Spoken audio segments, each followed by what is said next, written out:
Hello everybody and welcome back to the journey playthrough. It's time to continue on towards the mountain, but this time we need to head through the desert. And this place is large.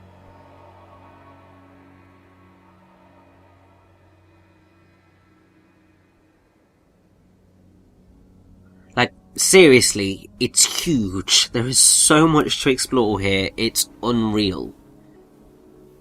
If you want to make sure you get everything here, from the glowing symbols to the ancient glyphs to a few special achievements that are available to you, there's a certain pathway that is going to be best to get you through everything.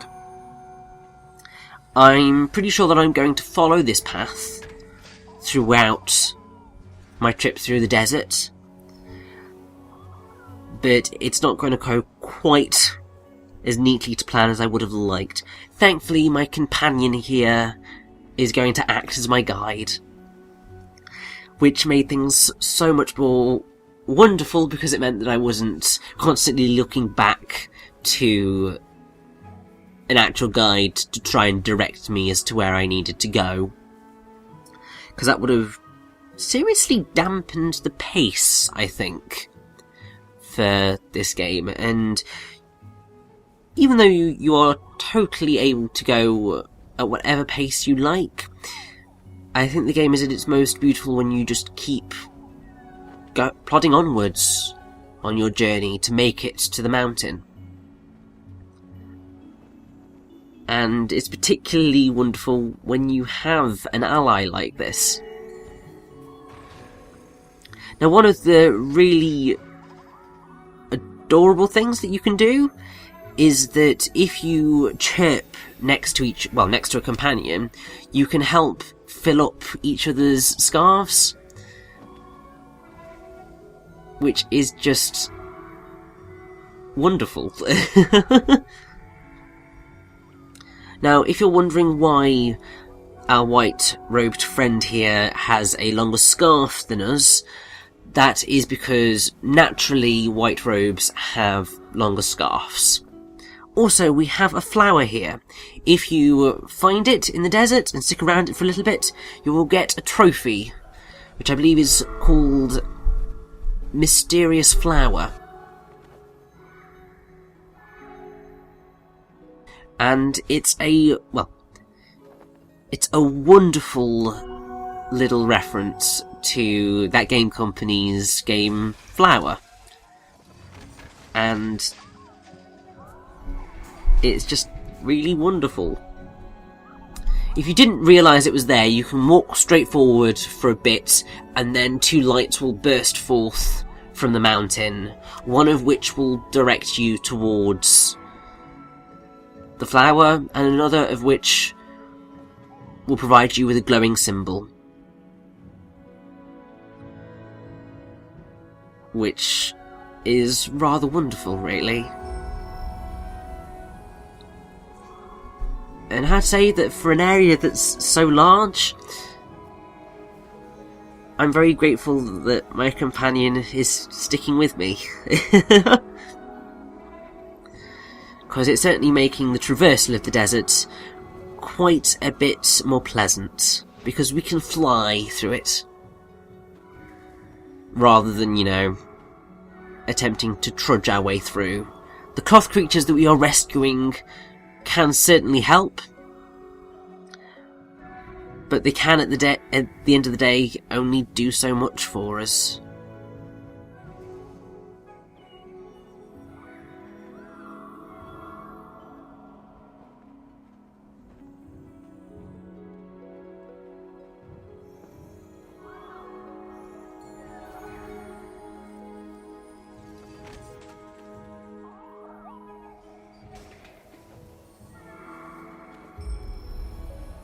Now, these ancient glyphs are really quite helpful at indicating where the story is going to head, or at least detailing some of the mysteries of the past of our robed friends here.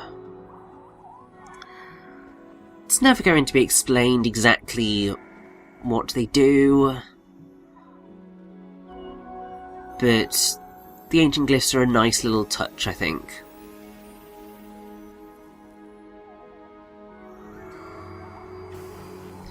But once we are done here in the desert, we're going to get into one of my favourite sections of the game. It's magical.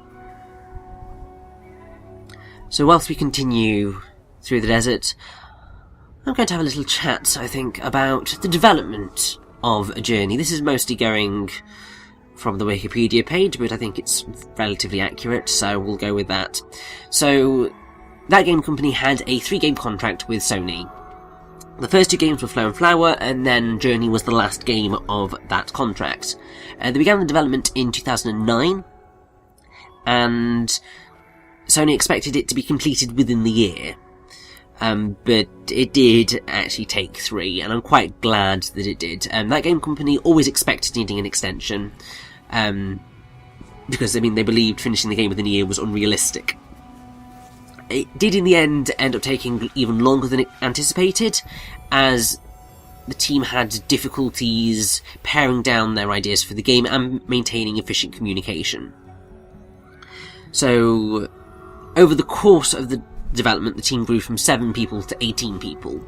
At the end of the second year, when Sony's extension had run out, the game didn't spark the emotions in the player that the team wanted, so Sony agreed to another 1-year extension. But development ultimately exceeded even that. I think the problem that the developers had was that they felt a lot of weight on their shoulders to make this game as wonderful as they knew it could be.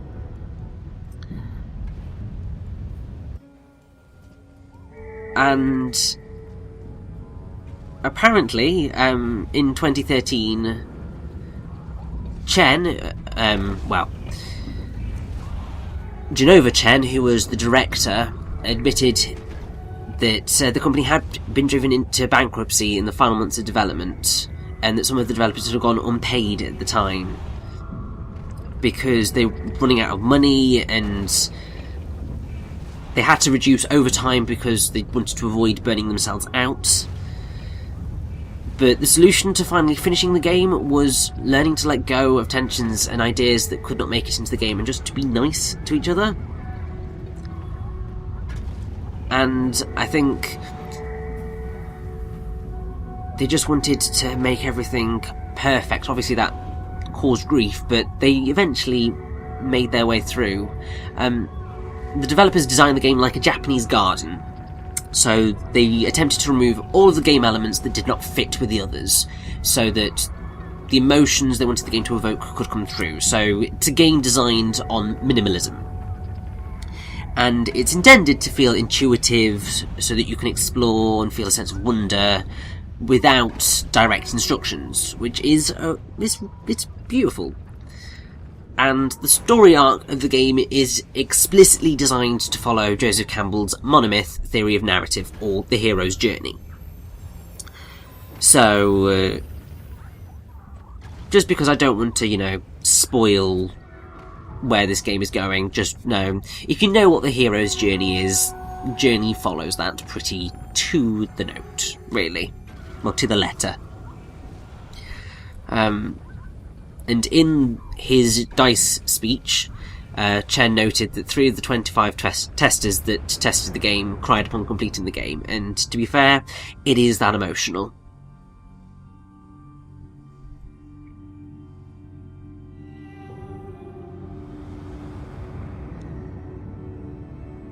But what's really quite lovely is that the game was released March 13th, 2012, and did ridiculously well critically and commercially. But then they re-released it in 2015 on the PS4, looking better than ever.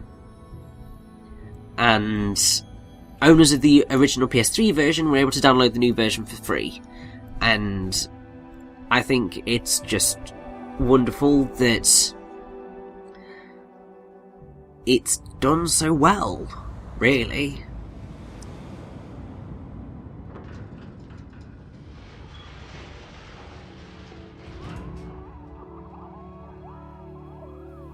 And now we're about to head off to one of my favourite moments in the game. It's... oh...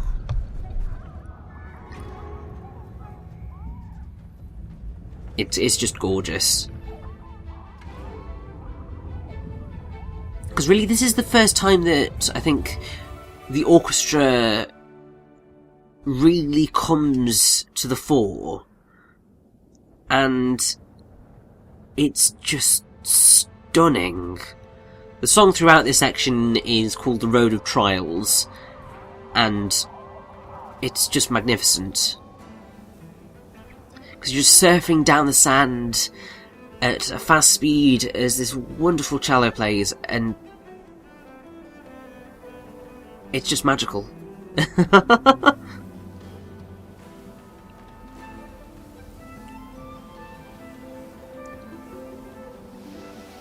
There are, slightly frustratingly, two glowing symbols in this level that you can very easily miss because you are constantly moving forward throughout these segments. But as long as you know where you're going, you should be able to get them just fine. But really, when you get shots like that, with just the music being timed so perfectly, it's just wonderful.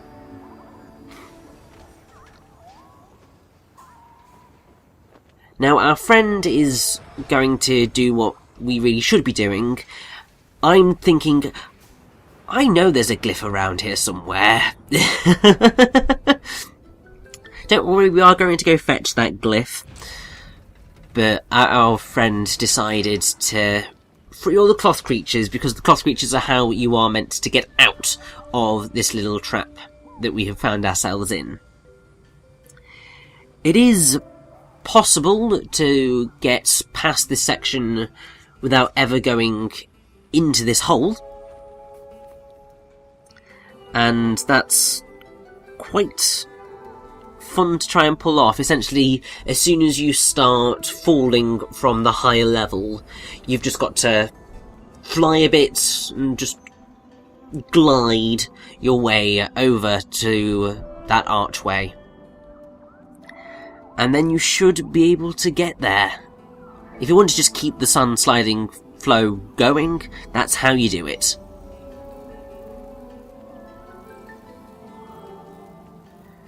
And so we begin our second segment of sand sliding, which is just as fun as the first one.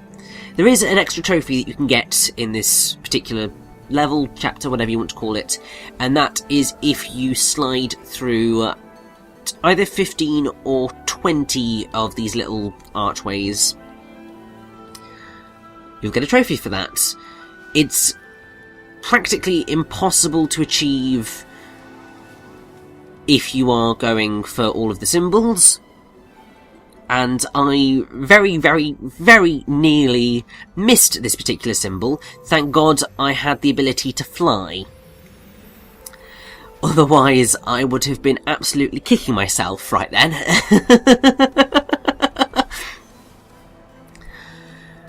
Because the direction you're meant to go is you're meant to head left, and then there's a jump that you can make that takes you on the path that leads to the symbol.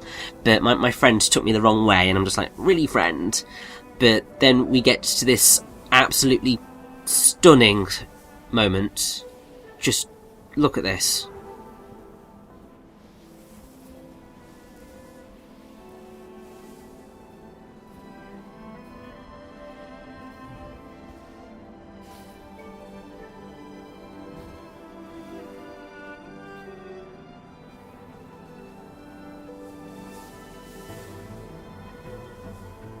Like, it's just small moments like that that just make this such a wonderful experience.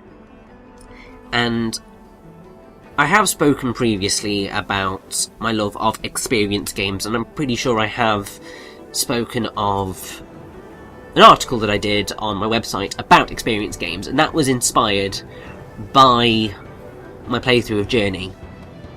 and it's why I wanted to do this right now, really. And Journey was also featured in an article I did about why more video games should feature adaptive music. So, it's all... Journey's really done a number on me. Like, I remember when the game came out and just thinking, sure, it's alright, but not really having any real desire to play it. I mean, partly that was because I didn't have a PS3, so I didn't have the opportunity to play it, but also, I don't know, just something about it never really caught my eye. But then when I got the opportunity to actually play it, I leapt at the chance, and I have been so grateful for that ever since, because it is so wonderful. Now, I'm really not quite sure what my friend here was doing, because there aren't any more glowing symbols available. Really, we just need to continue onwards, because we've got the ancient glyph as well. I think my friend here wanted to try and break the game a little bit. And I thought, yes, I will come along with you, I will fly, and we will see how high we can get. And it was just a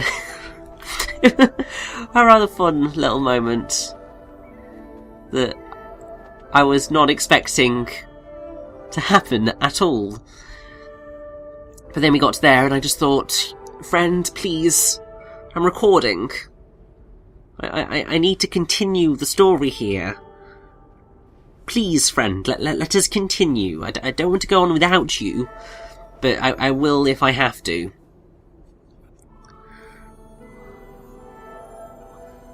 And our friend listened to me, and we went into, I believe it's the fourth confluence, because these dream sequences are, I believe, called confluences. So you had the first confluence, the second confluence, the third confluence, which led into the Road of Trials, fourth confluence, and now we're going into a darker section of the game, as this mysterious civilization begins to vanish, as they separate from each other, and it's all really quite sad.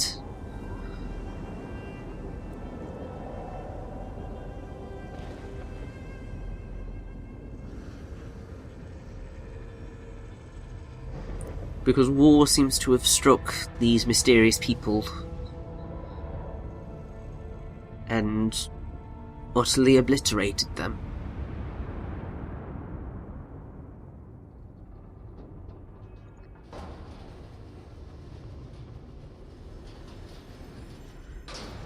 And so, with that done, let us head into the descent.